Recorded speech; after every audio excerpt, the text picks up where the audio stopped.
Hello students, we are going to see another chapter today. The unit is animals and it is unit 2 in your textbook and it is given in page number 82. So the name itself tells you that we are going to learn about animals. So animals are a gift to the nature. It's because they also provide food for us. They also balance the ecosystem. They also balance the food chain.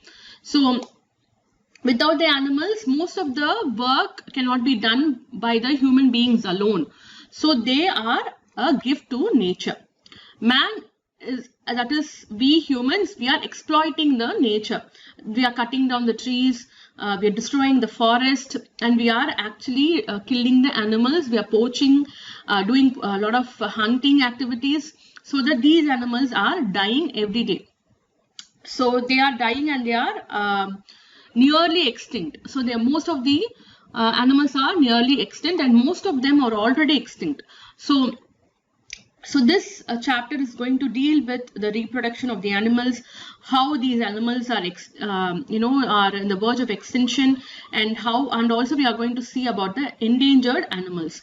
So I'm going to explain about the endangered animals in this chapter. So I'll explain what it is in the next few slides.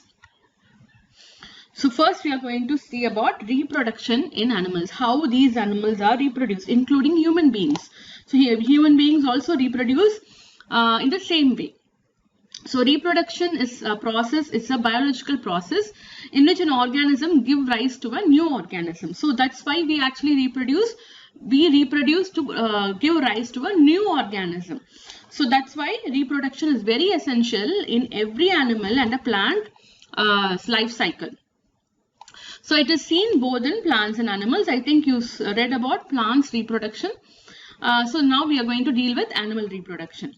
So reproduction is essential for the continuation of the life, and also from generation to generation it has to continue. The species has to continue. It should not die, because if reproduction does not happen, the species will get extinct. So this reproduction process has to happen. So there are two types of reproduction that can be seen in an animal. So one is sexual reproduction, the other one is asexual reproduction.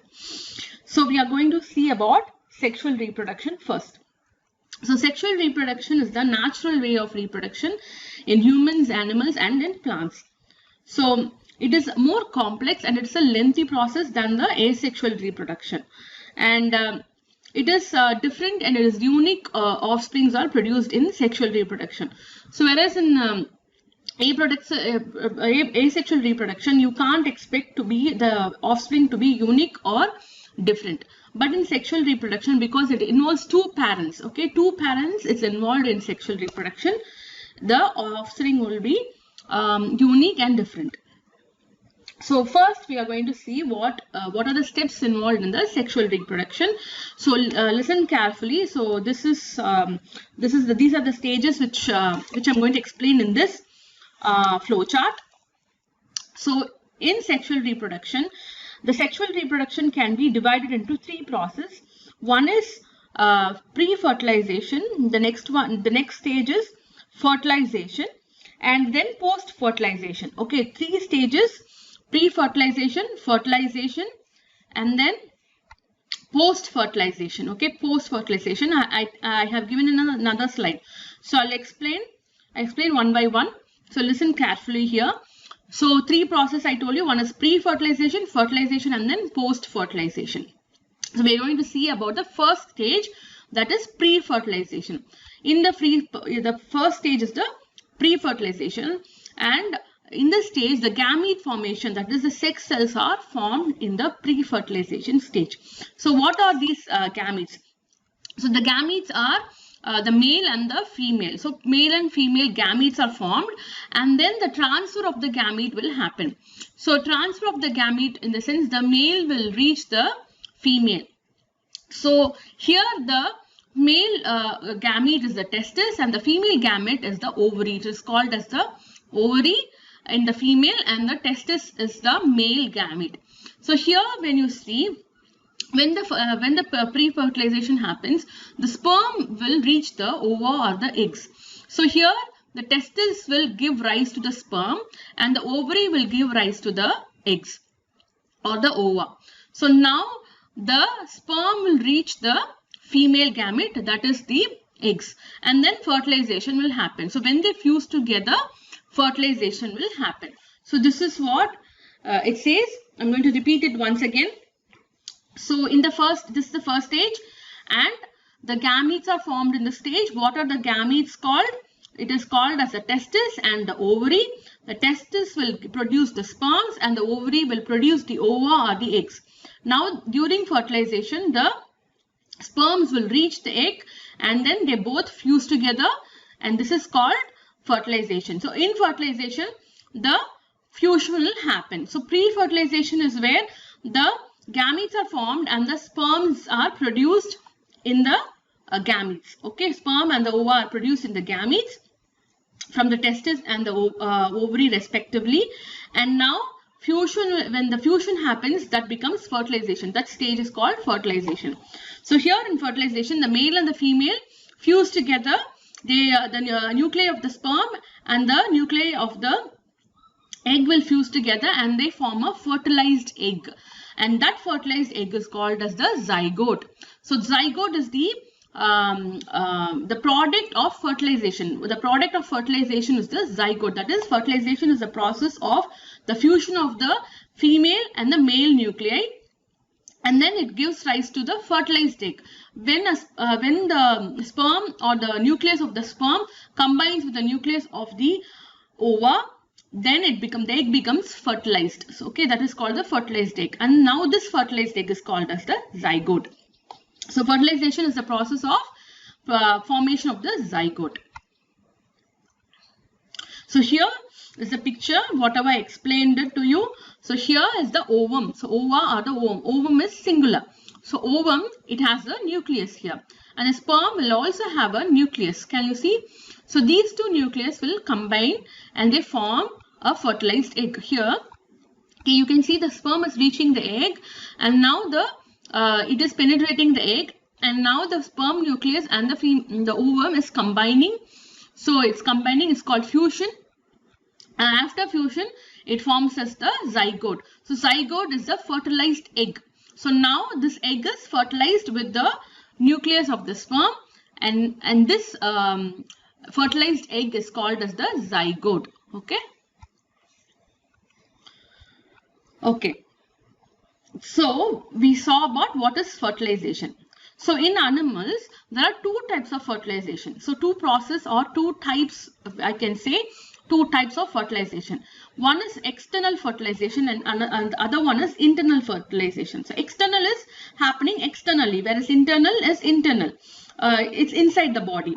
So external fertilization happens outside the body. That is, in aquatic animals like fish or frogs, you can see this type of fertilization where the egg is released outside in the water body, and also the sperm is also released in the water, and now the fusion will happen outside the body of the animal, that is in the water. It happens in the water. So that is called external fertilization. So usually it happens in the aquatic environment and it happens outside the animal. Both eggs and sperms are released in the water and then the fusion will happen in the water. So that is called external fertilization. Whereas in internal fertilization, it's happening inside the body. For example, human beings, cat, dog, cows, all the mammals. So all the animals, higher form of animals, internal fertilization happens. So these are the two types of fertilization. One is external fertilization, the other one is internal fertilization. Okay, so we saw about pre-fertilization, we saw about fertilization and the two types of fertilization. Now we are going to see about the post-fertilization. So what happens after the fertilization? That is, after the after the egg and the sperm fuses, what's going to happen? Now I told you that after the egg and the sperm fuses, it forms the zygote. Now what happens to the zygote? So that happens to be in the post-fertilization or the embryo formation. So for post-fertilization is also known as embryo formation. In this stage, embryo is formed. That's why it's called embryo formation. So this zygote, what happens to the zygote? That is the product of the fertilization is the zygote. Now this zygote divides repeatedly. Okay, the zygote will divide repeatedly as seen in the picture. So this will, from a single zygote, so many cells are formed. A group of cells are formed, and these cells will develop into tissues and then develop into organs, and this is called as the embryo. Okay, so zygote, basically the zygote divides repeatedly to form tissues, and then they later form the organs, and the division of the zygote, that is the formation of the group of cells, is called as the embryo. Now this embryo develops in the uterus, and from this embryo only you get the organs. I told you all the organs, that is the head, hands, legs, feet, etc., etc., the stomach, the internal organs, everything is formed from this embryo after the division of the cells. So here you can see from the fertilized egg, there are so many stages, as you can see in the embryo formation. So here you have the 2-cell stage, where from one single cell 2 cells are formed, again 4 cells, then 6, 8, and then multiples of 2, it will just divide. So from 4, and then it divides into 8 and then 16. So you can see each and every stage it is named. Okay, there is some name for each and every stage. So that is not important, because when you go to the higher classes you will study it in detail. So now you should know only the basics here. So you should know about the fertilized egg. It will divide continuously to form the embryo. Now the embryo, from one cell you get 2 cells, 2 cells to 4, 4 to 8, 8 to 16. So each and every stage is named. 2 cell, 4 cell stage, 8 cell stage, then the 16 cell is called morula, and then blastocyst. So all these cells are named. So each and every stage, this is actually, they have given only the outline here, but each and every stage is there's a lot of process in each and every stage. Okay, so this is just a basic information which is given in your book, and if you study that, that is enough. Okay.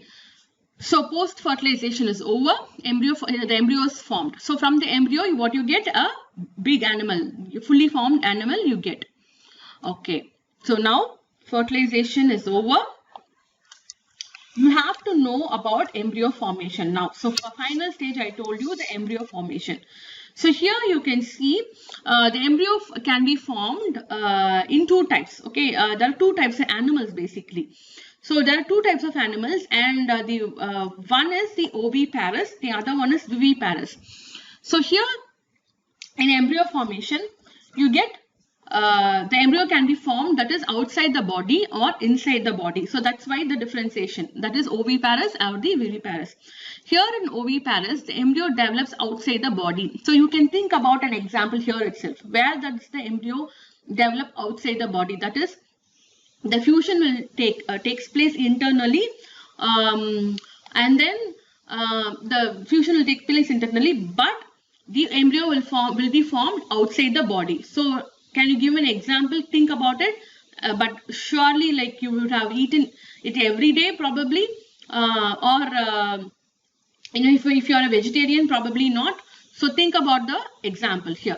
Okay, so oviparous animals, the embryo is formed outside the body, whereas in viviparous, the embryo is formed inside the body itself. So they lay eggs. So the second point is they lay eggs. So can you give me an example here? I think you would have already thought about it.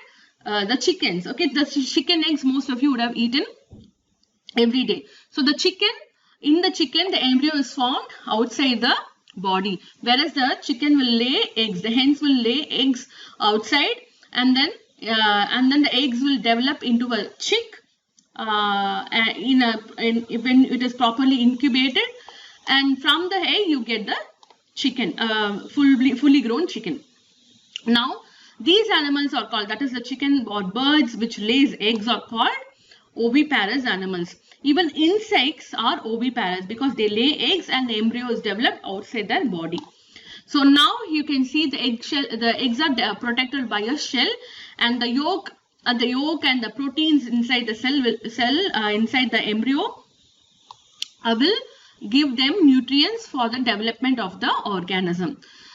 Whereas in viviparous, the embryo is developed inside the body, and what happens? They give birth. Okay, all the animals like cows, deer, human beings, even fishes, like the aquatic animals like your whale and your dolphins, and even your shark. So everything, it actually gives birth. So all these animals are called viviparous. So these animals, the embryos develop inside the body, and they give birth to the young ones, and the embryo gets the nutrients from the parent, that is the female parent. The embryo gets the nutrients from the mother itself. So these are the two types of embryo formation which is happening outside and also inside the body: oviparous and viviparous. So here in your textbook, we are going to study about an example of oviparous animal. Example is butterfly, and the butterfly undergoes a process called, this whole process, that is developing from the egg to an adult, is called as metamorphosis. So metamorphosis is the term given for the butterfly's life cycle. So in metamorphosis, we have the egg, larva, pupa, and the adult stage. So there are 4 different stages in metamorphosis. So egg, larva, pupa, and the adult. So here you can see the eggs are laid on the leaf by the adult female butterfly, and then these eggs will later develop into a caterpillar. So butterfly's young one, larval stage, is called caterpillar. So the larva is the next stage after the egg. In the larval stage, the caterpillars are formed, and these caterpillars eat a lot. They eat a lot of leaves and food and etc. And then after that, they develop a cocoon. So they spin the cocoon around their body, and then they become the pupa. Okay, the pupal stage. So this pupa is not active, and they go inside the cocoon for few days, and then they emerge as an adult butterfly. So this is the life cycle of the butterfly. We are going to see that in detail in the next slide. The first one is the egg stage. The first stage where the butterfly lays the egg on the leaf, and the eggs are small and rounded. And in 5 days, so in 5 days, it takes 5 days of time from the egg, to develop, and then it forms a creature, a small creature which is hatching from the egg, is called as the caterpillar. Now the caterpillar is the larva of the insect. Caterpillar is the larval stage of the insect, and here the caterpillar starts to eat a lot of leaves, and it grows bigger and bigger fast. So it eats a lot. And then what happens, as soon as it eats, it becomes bigger. So what happens, it will shed the outer layer of the skin to grow bigger, and that process is called molting. So molting is a process where it will shed the old skin and a new skin is formed because it's growing in size. As you can see, in human beings, we don't do molting, we just grow in our size, and the outer skin will actually expand as we grow, or extend, or the cells will divide, so that the molting does not happen basically for us. But in the caterpillar, molting will happen because it will just shed the outer skin, so that it will grow its length. The length will be increased, and so that the new skin, which is going to hold the larval stage, will also be bigger. So that is called molting. So next one is chrysalis. So chrysalis also called as pupa. So the pupa is also called as chrysalis. So either way. Okay, the third stage where the pupa is developed. So in the pupal stage is brown or green, and the resting, this is where the resting stage, and where the pupa is not, it is actually not mobile, it is immobile, where it does not move at all. So it will spin the cocoon, and it becomes the chrysalis.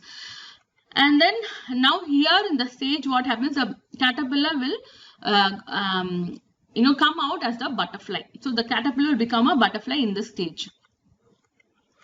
So the butterfly, what happens, the pupa will, in the butterfly stage, when it comes out from the pupa, and sometimes this butterfly is also called as imago. So butterfly's adult stage is also called as imago.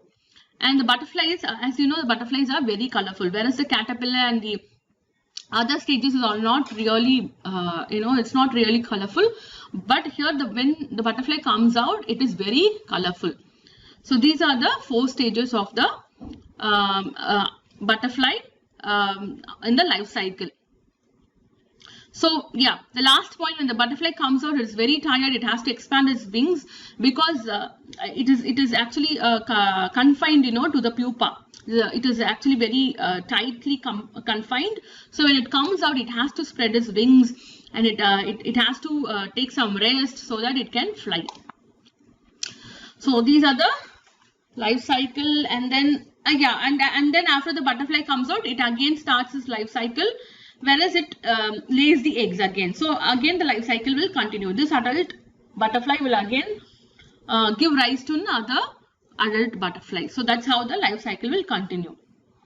So this is an example for a oviparous animal, that is a butterfly. Okay, they have given examples, differentiation between oviparous and the viviparous animal. Here the oviparous animal development of the embryo takes place outside, whereas in viviparous it takes place inside the body. They produce their young ones by laying eggs, but they directly give birth to young ones in viviparous. In oviparous, the embryo receives the nutrients from the egg yolk, whereas in viviparous, the nutrients are they get the nutrients from the mother. Examples are insects, fish, reptiles, and birds. Whereas in viviparous, we have cats, dogs, humans, lions, etc., etc. You can give so many examples. So these are the 2 differentiation between the oviparous and the viviparous. Please go through the differentiation is very easy. So please go through. And if you have any questions, we'll discuss in the Zoom class. So I think I will stop it here. We'll continue in the next class. Thank you, students.